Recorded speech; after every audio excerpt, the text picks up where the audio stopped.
हाँ जी, नमस्कार दोस्तों, वेरी गुड मॉर्निंग। तो चलिए शुरू करते हैं। अपना जो क्लासेस हो चुकी थी इनपुट डिवाइसेज और आउटपुट डिवाइसेज, तो उनसे रिलेटेड आज अपने इंपॉर्टेंट क्वेश्चन सॉल्व करने जा रहे हैं। और ये क्वेश्चन सभी जो होंगे वो अपने न्यू पैटर्न के अकॉर्डिंग होंगे, जो आजकल ज्यादातर पूछे जाते हैं, जिनको बच्चे अक्सर गलत करके आते हैं। सिंपल ये क्वेश्चन मैं अभी नहीं करवाने वाला हूँ, वो आपको क्यूज में और टेस्टों में डाल दूंगा कि कौन सी इनपुट डिवाइस है, कौन सी आउटपुट डिवाइस है। ये एकदम सिंपल क्वेश्चन होते हैं, इनको इजीली बच्चे अटेम्प्ट कर लेते हैं। मैं जो क्वेश्चन करवाने जा रहा हूँ वो स्टेटमेंट के अकॉर्डिंग, निष्कर्ष के अकॉर्डिंग, तर्क के अकॉर्डिंग जो क्वेश्चंस आते हैं उनको, जैसे कि वो रीजनिंग के टाइप के जो क्वेश्चंस होते हैं उनको हम सॉल्व करने वाले हैं, जिनको अक्सर बच्चे गलत कर देते हैं। ठीक है, तो शुरू करते हैं। नंबर 1 क्वेश्चन है। हाँ जी, देखिए यहाँ पर आपको एक तो स्टेटमेंट दिया हुआ है, एक कथन दिया हुआ है। ठीक है, और इस कथन के आधार पर आपको क्या करना है, आंसर देना है। तो आप कथन को बड़े ध्यान से देखेंगे आप, ठीक है ना। कथन एकदम इंपॉर्टेंट है आपके लिए कि पहले तो आपको स्टेटमेंट को समझना है कि स्टेटमेंट क्या है। स्टेटमेंट के बाद में उस स्टेटमेंट पर आधारित दो निष्कर्ष दिए गए हैं। अब आपको यह देखना है कि इन दोनों निष्कर्षों में से कौन सा निष्कर्ष सही है और कौन सा गलत है, या फिर दोनों सही है या दोनों गलत है। इस तरीके के क्वेश्चन होते हैं। अब ये पैटर्न पूरा रीजनिंग पर आधारित होता है, लेकिन आजकल ये कंप्यूटर में अक्सर पूछा जा रहा है। अब चाहे वो आप राजस्थान पुलिस की एग्जाम दे रहे हो, चाहे आप पटवारी की दे रहे हो, या आरपीएससी की, यानी अधीनस्थ बोर्ड भी ये क्वेश्चन पूछ रहा है। आरपीएससी ने तो बिल्कुल सारे क्वेश्चन इसी प्रकार से पूछना चालू कर दिया है। कोई कुछ एक क्वेश्चन से इजी डाल देगा, नहीं तो वो इसी प्रकार के क्वेश्चन ज्यादातर पूछ रहा है। तो आरपीएससी, अधीनस्थ बोर्ड, या कोई भी और ऐसी एग्जाम जो वर्तमान में राजस्थान गवर्नमेंट के द्वारा आयोजित की जा रही है, ठीक है, तो सभी के लिए इंपॉर्टेंट है। इनपुट डिवाइसेस का उपयोग कंप्यूटर में डेटा दर्ज करने के लिए किया जाता है। तो बिल्कुल सही, ये कथन एकदम सही कह रहा है कि हम इनपुट डिवाइसेस का उपयोग क्या करते हैं, डेटा दर्ज करने के लिए करते हैं। जबकि आउटपुट डिवाइसेज का उपयोग डेटा को उपयोगकर्ता को प्रस्तुत करने के लिए किया जाता है। तो ये हमें पता है कि इनपुट डिवाइसेज तो इनपुट देने के लिए, और आउटपुट डिवाइस यूजर को रिजल्ट को दिखाने के लिए या शो करने के लिए यूज में ली जाती है। ये हमारा स्टेटमेंट है। अब देखो निष्कर्ष क्या है। कंप्यूटर डिवाइस बिना इनपुट डिवाइस के कार्य नहीं कर सकता है। क्या बिना इनपुट डिवाइसेस के कंप्यूटर काम कर सकता है क्या? जी नहीं, बिना इनपुट के हम कंप्यूटर को निर्देश नहीं दे सकते, कंप्यूटर पर कोई कार्य नहीं कर सकते। तो ये स्टेटमेंट आपका क्या हो गया, सही हो गया। ठीक है, ये निष्कर्ष सही है कि बिना इनपुट के हमारा कंप्यूटर काम नहीं करेगा। दूसरा देखो, आउटपुट डिवाइस का कार्य केवल डेटा दिखाना है। जी हाँ, बिल्कुल, डेटा दिखाना ही होता है। लेकिन अब यहां पर एक छोटी सी है, यदि ऑप्शन में कुछ ऐसा दे देता कि हाँ दिखाना भी है प्लस प्रिंट करना भी है दोनों, तो ये भी स्टेटमेंट हमारा क्या है, सही है। कार्य केवल डेटा दिखाना है, तो वैसे सही है। लेकिन अब एक चीज है, प्रिंटर पर ये लागू, प्रिंटर और प्लॉटर के अब बाद में ये गलत है, केवल शब्द नहीं लगाना चाहिए था। प्रिंटर एंड जब प्लॉटर की हम बात करेंगे तो हम कहेंगे साहब ये केवल शब्द से ये स्टेटमेंट गलत हो गया, क्योंकि वैसे हम पढ़ रहे हैं तो सही है, लेकिन एक शब्द ने इस स्टेटमेंट को गलत कर दिया कि सिर्फ दिखाने का काम नहीं है साहब, प्रिंट देने का भी काम इसका है। तो अब यदि मैं बोलूंगा तो प्रॉपर जो सही निष्कर्ष निकल रहा है वो कौन सा सही है, स्टेटमेंट एक ही सही है, दूसरा गलत हो गया। क्योंकि अब देखो, दिखाने के अलावा सुनने का भी, क्योंकि एक और है, स्पीकर के केस में भी ये स्टेटमेंट गलत हो जाता है, क्योंकि स्पीकर हमें डेटा दिखाता नहीं है, डेटा को सुनने के लिए बोलता है। स्पीकर हमें क्या करता है, डेटा को सुनने के लिए बोलता है कि आप डेटा को सुन सकें, रिजल्ट को सुन सकें। तो ये यदि केवल शब्द नहीं होता तब तो ये स्टेटमेंट सही था, लेकिन अब ये केवल शब्द लग गया, ये स्टेटमेंट इसलिए गलत हो गया, क्योंकि डेटा दिखाने के साथ साथ डेटा को प्रिंट भी करता है, प्रिंट के अलावा डेटा को हमें सुनने के लिए ऑडिएबल भी बनाता है। तो स्टेटमेंट गलत हो गया, केवल एक ही निष्कर्ष सही है। तो ऐसे प्राथमिकता देनी पड़ेगी आपको, स्टेटमेंटों पर ऐसे ध्यान देना पड़ेगा, निष्कर्षों पर। चलिए दूसरा एक और क्वेश्चन देखते हैं। देखिए, वापस आपको एक और स्टेटमेंट दिया गया है। अब इस स्टेटमेंट पर हम आते हैं, ठीक है ना। आजकल कीबोर्ड और माउस के स्थान पर टच स्क्रीन डिवाइसेस का चलन बढ़ रहा है। जी बिल्कुल, ये भी सही बात है। कीबोर्ड और माउस की जगह आजकल क्या आने लगी है, ज्यादातर डिवाइसेज हमारे पास में टच स्क्रीन डिवाइसेज आने लगी है। अब निष्कर्ष पर आते हैं कि भाई इससे ये कहना क्या चाहता है, ये तो सही है कथन। तो टच स्क्रीन डिवाइस पारंपरिक इनपुट डिवाइसों से अधिक सुविधाजनक है। बिल्कुल ये सही बात है। टच स्क्रीन जो हमारी इनपुट डिवाइस है उनकी बजाय ज्यादा सुविधाजनक है। हम आसानी से इनको टच करके एक हाथ से, उंगली से, किसी से भी इनपुट दे सकते हैं, दिशा निर्देश दे सकते हैं। तो स्टेटमेंट सही हो गया, निष्कर्ष सही हो गया। भविष्य में कीबोर्ड और माउस पूरी तरह से बंद हो जाएंगे, क्या ये आपको लगता है कि कीबोर्ड और माउस की जगह परमानेंटली बंद हो जाएगी? ये गलत है साहब, पूरी तरह बंद नहीं हो सकते, क्योंकि डिवाइसेस सभी तरह की रहेंगी, टच भी रहेंगी और फिजिकल इनपुट की भी रहेंगी। सिर्फ टच इनपुट के सहारे हम सारी टेक्नोलॉजी को आगे नहीं बढ़ा सकते। तो कीबोर्ड और माउस पूरी तरह से कभी भी खत्म नहीं हो सकते। कोडिंग वगैरह करनी है, कुछ लिखना है, तो ज्यादातर काम कीबोर्ड पर ही होगा। टच से आप वो फ्लुएंट, वो स्पीड के साथ में, आप एक्यूरेसी के साथ में डेटा इनपुट नहीं दे पाएंगे, तो भविष्य में बंद नहीं हो सकते। हम ये कहेंगे तो इनपुट, इसमें भी निष्कर्ष एक ही क्या होगा, सही होगा, दूसरा निष्कर्ष गलत हो जाएगा। और देखिए नेक्स्ट क्वेश्चन, कई छात्र कंप्यूटर क्लास में केवल सॉफ्टवेयर पर ध्यान देते हैं और इनपुट आउटपुट डिवाइसेस की जानकारी को अनदेखा कर देते हैं। चलो बताओ, इसके लिए आप कमेंट करेंगे, जल्दी आंसर देते चलें साथ के साथ ही। कई छात्र कंप्यूटर क्लासेज में केवल सॉफ्टवेयर पर ध्यान देते हैं और इनपुट आउटपुट डिवाइसेस की जानकारी को अनदेखा कर देते हैं। छात्रों को हार्डवेयर की जानकारी भी देना जरूरी है। जी बिल्कुल, बिना हार्डवेयर के आप सिर्फ सॉफ्टवेयर से काम नहीं चला सकते। छात्रों को केवल सॉफ्टवेयर का ज्ञान होना ही पर्याप्त है, ये फिर गलत होगा। सिर्फ सॉफ्टवेयर के ज्ञान से ही काम चल जाएगा क्या हार्डवेयर के बिना? जी नहीं, क्योंकि सॉफ्टवेयर पर हम तभी काम कर पाएंगे जबकि कौन से सॉफ्टवेयर किस प्रकार का डेटा देना है, उसके लिए कौन सी इनपुट डिवाइस की जरूरत है, कौन से हार्डवेयर की जरूरत है, वो भी जरूरी है। तो छात्रों को केवल सॉफ्टवेयर का ज्ञान होना ही पर्याप्त नहीं है, सॉफ्टवेयर के साथ साथ हार्डवेयर का होना भी आवश्यक है। इसलिए केवल निष्कर्ष एक ही सही है, दूसरा इसमें भी गलत है। ठीक है ना। नेक्स्ट देखिए, कई ऑफिसों में प्रिंटर की खराबी के कारण कार्य में देरी होती है और उत्पादकता प्रभावित होती है। प्रिंटर की खराबी के कारण, बिल्कुल सही बात है। यदि प्रिंटर खराब होगा तो कहीं ना कहीं कार्य करने में जो बाधा बनेगी, बाधा उत्पन्न होगी। ठीक है ना। तो उसके लिए निष्कर्ष दिए गए, आउटपुट डिवाइसेज ऑफिस कार्य की गति को प्रभावित कर सकते हैं। जी हाँ, बिल्कुल प्रभावित कर सकते हैं। यदि एक भी आउटपुट डिवाइसेज खराब होती है तो कहीं ना कहीं कार्य रुक जाएगा। ठीक है, आगे बढ़ने में समस्या हो सकती है। प्रिंटर जैसे आउटपुट डिवाइसेज की कोई भूमिका नहीं होती ऑफिस के दैनिक कार्यों में। ये गलत हो गया साहब, दैनिक कार्यों में ऐसा नहीं है कि प्रिंटर की कोई भूमिका नहीं होती है। प्रिंटर की भूमिका होती है, लगातार हम जो भी काम कर रहे हैं उसका प्रिंट की रिक्वायरमेंट होती है। एक ऑफिस से दूसरे ऑफिस में भेजने के लिए, फाइल के चलाने के लिए प्रिंटर जरूरी है। तो दैनिक कार्यों में उपयोग होने वाली डिवाइस है प्रिंटर। तो हम ये बिल्कुल नहीं कह सकते कि इसकी कोई भूमिका नहीं है। तो पहला ही निष्कर्ष यहाँ पर सही है, दूसरा यहाँ भी गलत है। ठीक है। और देखिए नेक्स्ट, प्रोजेक्टर और मॉनिटर का उपयोग आउटपुट देने के लिए किया जाता है। जी बिल्कुल, स्पीकर भी आउटपुट डिवाइस है, प्रोजेक्टर भी आउटपुट डिवाइस है, मॉनिटर भी आउटपुट डिवाइस है। तो ये बिल्कुल सही कह रहा है साहब, आउटपुट देने के लिए किया जाता है। अब निष्कर्ष पर आ जाइए, सभी आउटपुट डिवाइस दृश्य यानी दिखाने या सुनने के रूप में डेटा प्रदान करते हैं। अब देखो केवल शब्द नहीं लगा है, तो हम कह सकते हैं बिल्कुल डेटा को विजुअली दिखा भी थे, ऑडियो के रूप में सुनने के लिए, यानी स्पीकर और प्रिंटर दोनों का काम आ गया। स्पीकर का भी दे दिया इसने, ऑडियो प्रोजेक्टर और मॉनिटर का भी देख दिया, देखने के लिए रूप में डेटा प्रदान करते हैं। ये एकदम सही है, करेक्ट है। यदि यहां लगा देता केवल देखने के लिए, तब स्पीकर ही कह देता साहब गलत, मैं तो दिखाता ही नहीं हूं कुछ, मैं तो क्या करता हूं, सबको आपको सुनने के लिए ऑडियो भेजता हूं, ऑडियो सिग्नल भेजता हूं, इलेक्ट्रॉनिक सिग्नल को ऑडियो सिग्नल में कन्वर्ट करता हूं। प्रोजेक्टर मॉनिटर ये सिर्फ दिखाने का काम करते हैं, दृश्य विजुअल्स ग्राफिक्स के रूप में आपको डेटा शो करेंगे। प्रिंटर होता तो हम कहते हैं प्रिंट करने में, इसलिए यहाँ पर हमने कोई केबल शब्द यूज नहीं किया है। तो ये स्टेटमेंट सही है। कंप्यूटर केवल तभी उपयोगी है जब उसमें आउटपुट डिवाइस जुड़े हों, ये भी सही है।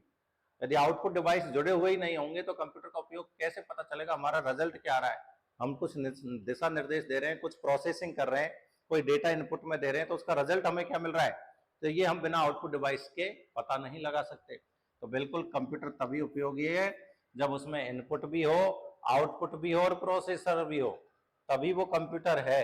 सिंगल कंपोनेंट कोई कंप्यूटर का काम नहीं कर रहा है। ठीक है, कंप्लीट कंपोनेंट मिलकर कंप्यूटर का काम कर रहे हैं। तो दोनों ही स्टेटमेंट इसके क्या है, सही है, दोनों निष्कर्ष सही है। ठीक है। नेक्स्ट देखिए, टच स्क्रीन, इसका क्वेश्चन अगला, टच स्क्रीन डिवाइस पारंपरिक इनपुट डिवाइस जैसे कि कीबोर्ड और माउस की जगह ले रहे हैं। जी बिल्कुल ले रहे हैं, ऐसी बात तो है, कीबोर्ड और माउस की जगह ले रहे हैं। ठीक है, अब देखते हैं। हाँ, क्योंकि टच स्क्रीन इंटरफेस अधिक सहज और उपयोगकर्ता के अनुकूल अनुभव प्रदान करते हैं। जी बिल्कुल नहीं, क्योंकि टच स्क्रीन उन कार्यों के लिए उपयुक्त नहीं है जिनमें तेज टाइपिंग और सटीकता की आवश्यकता होती है। जी बिल्कुल, एक्यूरेसी और तेज यदि स्पीड से आप टाइप करना चाहते हैं तो वहां पर टच स्क्रीन उपयुक्त नहीं है, तो ये भी सही है, सही बोल रहा है, ठीक है। हाँ, क्योंकि टच स्क्रीन में यांत्रिक यानी मैकेनिकल भाग कम होते हैं, जिससे खराबी की संभावना भी कम हो जाती है। ये भी बिल्कुल सही है। तो तीनों के तीनों इसके क्या है, करेक्ट है, सशक्त है, तीनों सही बोल रहे हैं। पहला तो क्या कह रहा है कि सब इंटरफेस आसान होता है और उपयोगकर्ता अच्छा अनुभव करता है, इसलिए ये चीज सही है कि टच स्क्रीन डिवाइस जगह ले रहे हैं। दूसरा कह रहा है नहीं साहब, जहां कीबोर्ड से हम तेज टाइपिंग से और अच्छी एक्यूरेसी के साथ में डेटा इनपुट दे सकते हैं, वहां पर टच स्क्रीन उपयुक्त नहीं है, तो ये भी सही है। दूसरा कह रहा है कि टच स्क्रीन में मैकेनिकल पार्ट कम होता है तो खराबी की संभावना कम रहती है, तो ये भी सही है, ठीक है। जहां मैकेनिकल पार्ट ज्यादा होगा वहां खराबी की संभावना ज्यादा होगी, इसलिए मैकेनिकल का मतलब हो गया जैसे हमारे कीबोर्ड में कीज खराब हो जाती हैं, पोर्ट खराब हो जाता है, उसकी केबल कट जाती है, ऐसे पार्ट। टच स्क्रीन में तो सिंपल एक टच होता है। तो तीनों स्टेटमेंट इसके क्या है, सशक्त है। दूसरा देखो फिर से एक और कथन, स्कैनर का उपयोग दस्तावेजों को डिजिटल प्रारूप में परिवर्तित करने के लिए किया जाता है, तो क्या सही है, बिल्कुल सही है। स्कैनर का यूज हमारे जो भी डॉक्यूमेंट्स हैं उनको डिजिटल यानी कंप्यूटर में पहुंचाने के लिए करते हैं। अब तर्क देखिए क्या कहते हैं, हाँ, क्योंकि स्कैनर से दस्तावेजों को इलेक्ट्रॉनिक रूप में संग्रहित करना आसान होता है। जी बिल्कुल सही है। नहीं, क्योंकि स्कैनर से प्राप्त फाइलों की गुणवत्ता खराब होती है, ऐसा बिल्कुल भी गलत, ऐसा बिल्कुल नहीं है कि स्कैनर से प्राप्त फाइलों की गुणवत्ता खराब होती है, आप अच्छी क्वालिटी में स्कैन कर सकते हैं। हाँ, क्योंकि स्कैनर इनपुट डिवाइस है और कंप्यूटर में डेटा दर्ज करने में सहायक होता है, ये सही है। तो इसका हो गया पहला और तीसरा सही है, बाकी गलत है।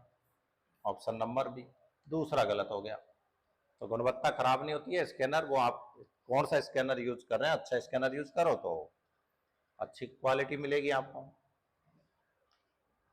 दूसरा देखिए, वॉइस इनपुट डिवाइस जैसे कि माइक्रोफोन है, अब डेटा टेक्स्ट टाइपिंग के विकल्प के रूप में उभर रहे हैं। अब माइक्रोफोन से हम बोल देते हैं तो हमें टाइप करने की जरूरत नहीं पड़ती और बोलने से डेटा क्या हो जाता है, इनपुट चला जाता है। हाँ, क्योंकि वॉइस इनपुट तेज और सुविधाजनक होता है, बिल्कुल सही है। नहीं, क्योंकि वॉइस इनपुट भाषा और उच्चारण को सही ढंग से समझने में असफल हो सकता है, ये भी सही है साहब, क्योंकि काफी बार हम बोलते कुछ हैं और वॉइस जो इनपुट है वो लेता कुछ और है, तो लैंग्वेज मिसअंडरस्टैंडिंग हो सकती है। प्रॉपर लैंग्वेज यदि आप यूज कर रहे हैं तो ही वो समझ पाएगा, थोड़ा भी लैंग्वेज में हुआ तो वो गलत भी इनपुट देता है, तो ये भी सही है। हाँ, क्योंकि यह दृष्टि बाधित लोगों के लिए फायदेमंद है, तो ये भी सही है। तीनों के तीनों स्टेटमेंट इसके लिए सही है, ठीक है ना, क्योंकि वॉइस इनपुट से फायदा भी हो रहा है, ठीक है। कीबोर्ड अब पुराना इनपुट डिवाइस माना जा रहा है, नहीं, क्योंकि आज भी अधिकतर कार्यालयों में कीबोर्ड का उपयोग किया जाता है। जी बिल्कुल, पुराना तो नहीं कह सकते। हाँ, क्योंकि टच और वॉइस इनपुट ने उसकी जगह ले ली है, इस माध्यम से कह भी रहे हैं, बिल्कुल नहीं, क्योंकि कीबोर्ड से तेज और सटीक इनपुट मिलता है, ये भी सही। तो यहाँ भी हमारे तीनों के तीनों स्टेटमेंट क्या है, करेक्ट है। देखो भाई, पहली बात तो ये कार्यालय में कीबोर्ड यूज हो रहा है, बिल्कुल सही निष्कर्ष है आज भी, ठीक है, तो हम पुराना नहीं कह रहे। अब हाँ, क्यों कह रहे हैं पुराना, क्योंकि टच और वॉइस इनपुट ज्यादा यूज होने लगे हैं कीबोर्ड के कंपैरिजन में, इसलिए हम फिर ये भी बोल सकते हैं कि पुराना है। अब नहीं क्यों, क्योंकि कीबोर्ड से और इनसे सटीक मिलता है, ठीक है। तो ये हो गया हमारा तीनों के तीनों ही। हाँ जी, अगला देखिए, नेक्स्ट क्वेश्चन। चलो इसका आंसर आप दे के बताइएगा, अच्छा टाइम है अपने पास।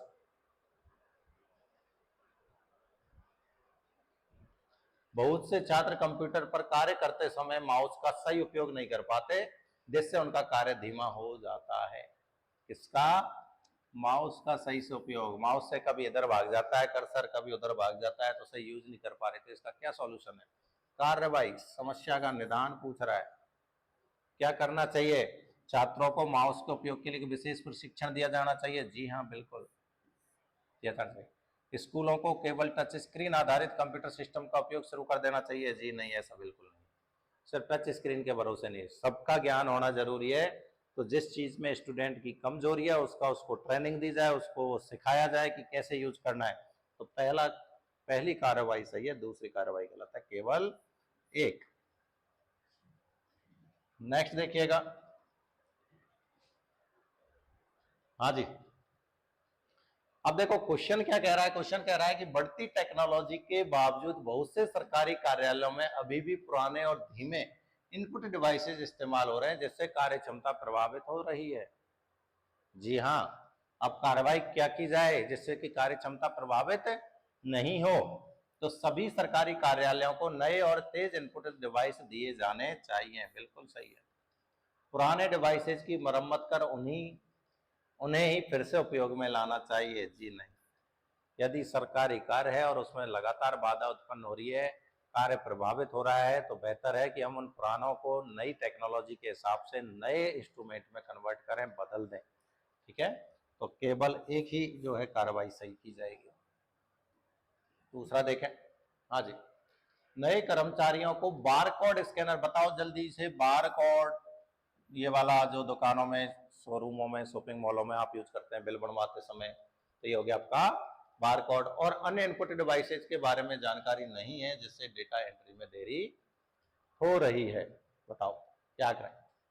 बारकोड स्कैनर की भी जानकारी नहीं है और भी कई सारी इनपुट डिवाइसेज की आपको जानकारी नहीं है, तो अब आपको डेटा एंट्री में क्या आ रही है, समस्या आ रही है। तो इसके लिए क्या कार्रवाई की जाएगी ये समस्या नहीं आए। तो सभी कर्मचारियों के लिए अनिवार्य टेक्निकल ट्रेनिंग आयोजित की जाएगी। बिल्कुल।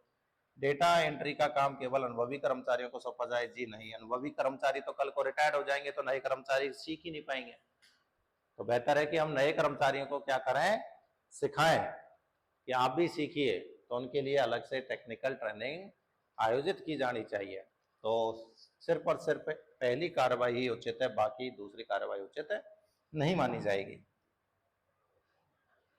नेक्स्ट देखिए, कई सरकारी कार्यालयों में अब भी CRT मॉनिटर का उपयोग हो रहा है, जिससे बिजली की खपत अधिक हो रही है और आंखों पर भी असर पड़ रहा है। CRT पहले तो फुल फॉर्म बता दीजिए, ये आउटपुट डिवाइस आपको पढ़ाई हुई है। ठीक है, तो CRT की क्या होती है full form, cathode ray tube. Cathode ray tube ये हमारा एक मॉनिटर है, सबसे पुराना मॉनिटर, जो बहुत ज्यादा बिजली की खपत भी करता है और इससे आंखें भी हमारी क्या होती है, इफेक्ट होती है। तो देखो कार्रवाई क्या करेंगे, सभी CRT मॉनिटर को LCD या LED मॉनिटर से बदल देना चाहिए। बिल्कुल, क्योंकि अब लेटेस्ट टेक्नोलॉजी वाले मॉनिटर जो हैं वो LED आ रहे हैं, LED से पुराने थे वो LCD। तो मैं कहूंगा ये कार्रवाई एकदम सही है।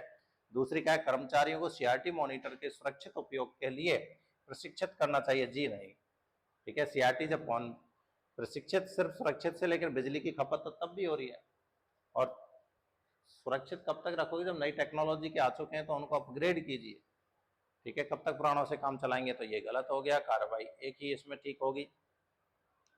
नेक्स्ट देखिएगा, प्रिंटिंग कार्यों में बार बार पेपर जैम और आउटपुट त्रुटियों के कारण छात्रों का समय नष्ट हो रहा है। बार बार आपका पेपर जाम हो जाता है प्रिंटर में, ठीक है ना, आउटपुट में एरर्स आ जाती है। तो इसके लिए आपको क्या करना है, क्योंकि आपका काम प्रभावित हो रहा है, नुकसान पहुंच रहा है, समय बर्बाद हो रहा है। तो कार्रवाई, कॉलेज को पुराने प्रिंटर की जगह उच्च गुणवत्ता और नए प्रिंटर खरीदने चाहिए। ठीक है, छात्रों को प्रिंटर का उपयोग सावधानी से करने का प्रशिक्षण दिया जाना चाहिए। ऐसे तो ये भी है, लेकिन हम कहेंगे कि इसमें जो एरर दे रहा है उसका कारण क्या है, गुणवत्ता, लो गुणवत्ता। पेपर कार्य में बार बार पेपर जाम हो रहा है और आउटपुट एरर्स आ रही हैं, तो इसलिए हमें पहला ही उचित मानना है। नेक्स्ट देखिए, ऑफिस में आउटपुट डिवाइसेज जैसे प्रोजेक्टर है, प्रिंटर है, बार बार खराब हो जाते हैं, जिससे प्रेजेंटेशन और दस्तावेज कार्य में बाधा आती है। आउटपुट डिवाइस की नियमित जांच और रखरखाव सुनिश्चित की जाए। बिल्कुल साहब। कर्मचारियों को एक वैकल्पिक प्रक्रिया अपनानी चाहिए, जिससे बिना आउटपुट डिवाइस के भी कार्य किया जा सके। क्या यही एक सॉल्यूशन है? इसका सॉल्यूशन ये दूसरा वाला है या पहले वाला है? तो मैं कहूंगा इसका सॉल्यूशन पहले वाला है, दूसरा वाला इसका सॉल्यूशन नहीं है, केवल एक। हाँ जी, कुछ छात्रों ने शिकायत की है, कि क्लासरूम में लगे स्पीकर ठीक से काम नहीं कर रहे हैं, जिससे उन्हें शिक्षक की आवाज ठीक से सुनाई दे देती है। बड़ा बैच है, 400-500 बच्चे उसमें एक साथ पढ़ रहे हैं और स्पीकर काम नहीं कर रहे, ठीक है, तो टीचर की आवाज पीछे जो बैठे हुए स्टूडेंट है उन तक पहुंच नहीं पा रही है, तो अब उसके लिए आप क्या समाधान करेंगे? स्पीकर सिस्टम की जांच करके खराब इकाइयों को तुरंत बदल देना चाहिए, कि आप चेक करवाएं, जो खराब स्पीकर हो चुके हैं उनको क्या कर दें, बदल दें। बिल्कुल साहब यही करेंगे। दूसरा कह रहा है साहब छात्रों को खुद ही नोट्स बनाने और ध्यान से सुनने के लिए प्रेरित किया जाए। बच्चों को ही बोला जाए कि भाई तुम ही थोड़ा ध्यान से सुनो और नोट्स बनाओ, ठीक है, स्पीकर तो ऐसे ही चलेंगे। क्या ये सही है? जी नहीं, ये गलत है। तो इसका भी आंसर क्या होगा? सही कार्रवाई केवल एक है। ध्यान रखना, मैंने सारे क्वेश्चंस ऐसे ही तर्क, कार्रवाई, स्टेटमेंट और उनके निष्कर्ष से रिलेटेड रखे हैं, तो इनको विशेष ध्यान रखें, तो आंसर देख लो केवल एक है। दूसरा देखिए, ऑनलाइन परीक्षाओं में छात्रों से उत्तर इनपुट डिवाइसेज कीबोर्ड माउस के माध्यम से दर्ज करवाना एक अच्छा तरीका है। ऑनलाइन एग्जाम कंडक्ट करवाई जा रही है, ठीक है, ऑनलाइन आपकी एग्जाम कंडक्ट करवाई जा रही है, तो उसमें जो आप आंसर दे रहे हैं वो आंसर कीबोर्ड या माउस के माध्यम से दर्ज कर रहे हैं, तो ये तरीका एक अच्छा तरीका है। अब बात बोल रहे तर्क की, कुछ लोगों ने कहा हाँ, क्योंकि इससे उत्तर डिजिटल रूप से रिकॉर्ड हो जाते हैं, जिससे जांच में पारदर्शिता आती है। बिल्कुल सही बात है साहब, डिजिटल रूप से एक बार आंसर दे दिया, वो स्टोर हो गया, तो पारदर्शिता बढ़ेगी। तो ये स्टेटमेंट आपका क्या है? करेक्ट है। ये तर्क जिसने भी दिया मान लीजिए सही है। दूसरा तर्क दिया साहब, नहीं, क्योंकि सभी छात्र इनपुट डिवाइसेज का प्रयोग करने में दक्ष नहीं होते। ये भी सही है भाई, आज भी ग्रामीण क्षेत्रों में बहुत सारे बच्चे ऐसे हैं जो प्रॉपरली कीबोर्ड और माउस का उपयोग आज भी नहीं कर पाते हैं, तो मैं कहूँगा ये भी स्टेटमेंट एकदम करेक्ट है। 100% कंप्यूटर एजुकेशन अभी डेवलप नहीं हुई है कि आप ये कह दो नहीं अब आज के टाइम में सब जानते हैं, ऐसा बिल्कुल नहीं है, सभी नहीं जानते हैं। हाँ, क्योंकि इससे परीक्षा की प्रक्रिया को पूरी तरह ऑटोमेट किया जा सकता है। बिल्कुल सही है, परीक्षा पूरी तरह ऑटोमेटिक रहेगी, पारदर्शिता बढ़ेगी, तो तीनों के तीनों स्टेटमेंट क्या हैं? करेक्ट है। नेक्स्ट, आगे, बहुत से छात्र कंप्यूटर क्लास में आउटपुट डिवाइसेज की कार्यप्रणाली को लेकर भ्रमित रहते हैं। कंप्यूटर क्लास में आउटपुट डिवाइसेज की कार्यप्रणाली को लेकर भ्रमित रहते हैं, इसका मतलब है उनको आउटपुट डिवाइसेज कैसे काम करती है, कौन सी डिवाइस किस काम में आती है, इसका ज्ञान नहीं है, तो जरूरी है उनको उससे रिलेटेड प्रशिक्षण दिया जाए। भाई आपको कोई डिवाइस दी मैंने, साहब ये आउटपुट डिवाइस है, बताओ क्या काम आती है, वो आपको पता ही नहीं है, तो पहले सिखाना जरूरी है। भाई ये मेरा स्पीकर है, ये मेरा माइक है, जो भी आउटपुट डिवाइस है उसका यूज ये है, ठीक है। तो देखो, हाँ, अब तर्क क्या है? हाँ, क्योंकि आउटपुट डिवाइसेस की कार्यप्रणाली को समझाने के लिए केवल थ्योरी पर्याप्त नहीं होती है। बिल्कुल, थ्योरी से समझ में नहीं आएगा, थोड़ा थोड़ा प्रैक्टिकल भी करके देखो। नहीं, क्योंकि आउटपुट डिवाइसेज की जानकारी से कंप्यूटर का प्रयोग प्रभावित नहीं होता है, ये गलत है। आउटपुट डिवाइसेज की जानकारी से कंप्यूटर का प्रयोग प्रभावित, अरे होगा, यदि आपको जानकारी नहीं है तो प्रभावित तो होगा, ठीक है, प्रभावित नहीं होने वाला कोई वो नहीं है, तो ये गलत हो गया। हाँ, क्योंकि व्यवहारिक प्रदर्शन से छात्र बेहतर समझ पाते हैं, ये भी ठीक है। तो इसका आंसर हो गया 1 और 3, ऑप्शन नंबर ए। नेक्स्ट देखिएगा अगला क्वेश्चन। हाँ जी, ऑफिस में आउटपुट डिवाइसेज जैसे प्रिंटर, प्रोजेक्टर की खराबी से कार्य रुक जाता है और समय की बर्बादी होती है, तो ये ऑलमोस्ट एक तरीके से रिपीटेड टाइप का ही क्वेश्चन है, क्योंकि आउटपुट डिवाइसेज कार्य के निष्कर्ष को दर्शाने का मुख्य माध्यम होते हैं। बिल्कुल सही बात है, आउटपुट डिवाइसेज ही वो डिवाइसेज होती हैं जो हमारे रिजल्ट को शो करती हैं, रिजल्ट को प्रिंट देती हैं, ठीक है ना। तो जो भी हमारा परिणाम होगा उसको दर्शाने में मेन भूमिका होती है वो आउटपुट डिवाइसेज की होती है। नहीं, क्योंकि आउटपुट डिवाइसेज की भूमिका केवल मनोरंजन तक सीमित है, जी गलत, ये गलत हो गया, केवल मनोरंजन में ही नहीं। हाँ, क्योंकि इनके बिना दस्तावेज या रिपोर्ट तैयार नहीं की जा सकती, बिल्कुल, इसके बिना आप डॉक्यूमेंट्स का प्रिंट नहीं ले सकते, डॉक्यूमेंट्स की रिपोर्ट्स को देख नहीं सकते, तो इसमें भी 1 और 3 आपका क्या होगा? आंसर हो जाएगा। तो इस तरीके से हमारे कुछ स्टेटमेंट और उनके निष्कर्ष से रिलेटेड जो कंक्लूजन था उनसे रिलेटेड क्वेश्चंस थे, जो इनपुट और आउटपुट डिवाइसेस पर डिपेंड थे। ऐसे क्वेश्चनों को निकालते चले, बाकी सिंपल क्वेश्चंस अपने जो ऐप पर क्यूज में भी डालते जा रहा हूँ और साथ ही साथ में टेस्ट भी और बढ़ा रहा हूँ, उनमें भी डाल दूंगा, तो वहां से भी वो सिंपल क्वेश्चन तो इजीली कर लेता है कि कौन सी इनपुट है कौन सी आउटपुट है, ये क्वेश्चन बच्चों के लिए बहुत ईजी होते हैं, लेकिन वो फंसते हैं ऐसे स्टेटमेंट वाले क्वेश्चनों में। इस प्रकार का यदि 1-2 क्वेश्चन भी आते हैं और मैं चाहता हूँ आप उनको भी यदि अटेम्प्ट कर रहे हैं तो आपका कंप्यूटर में स्कोर 100% हो सकता है, क्योंकि कंप्यूटर एक स्कोरिंग सब्जेक्ट है। इसमें आपके जो भी क्वेश्चन है, जैसे आप पटवारी वाले बच्चों के लिए 15 आते हैं, पुलिस वाले बच्चों के लिए 25 से 30 क्वेश्चन आते हैं, और अभी जो टेली कम्युनिकेशन कांस्टेबल उसमें तो संख्या और बढ़ने वाली है। तो उनके अकॉर्डिंग यदि आप देखा जाए तो ऐसे क्वेश्चनों को भी आप अटेम्प्ट करें तो आप बाकी स्टूडेंटों से आगे पहुंचेंगे और आपके सिलेक्शन के चांसेस बढ़ जाएंगे। तो मेरा मानना यह है 100% एक्यूरेसी आपकी कंप्यूटर में होनी चाहिए। 90+% हर बच्चे के क्वेश्चंस कंप्यूटर के सही होने चाहिए। उनको ध्यान में रखते हुए ऐसे क्वेश्चनों को हम बिल्कुल भी नहीं छोड़ेंगे। चलिए मिलते हैं नेक्स्ट सेशन, और वो रहने वाला है कंप्यूटर की मेमोरी से रिलेटेड। हार्डवेयर में हमारा नेक्स्ट सेशन है, अगला जो क्लास होने वाली है वो कंप्यूटर की मेमोरी की है। तो सभी जुड़ते रहे, कनेक्ट होते रहे। धन्यवाद।